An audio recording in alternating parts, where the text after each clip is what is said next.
Hi, today I'm going to tell about how to make transparent logo. It's easy and simple process.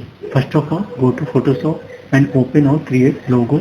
Then select Magic Eraser tool and apply on it. And after that, save in PNG format. You can more understand in video.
अगर आपको यह video पसंद है तो कृपया इस channel की सदस्यता लें और इस वीडियो को पसंद करें।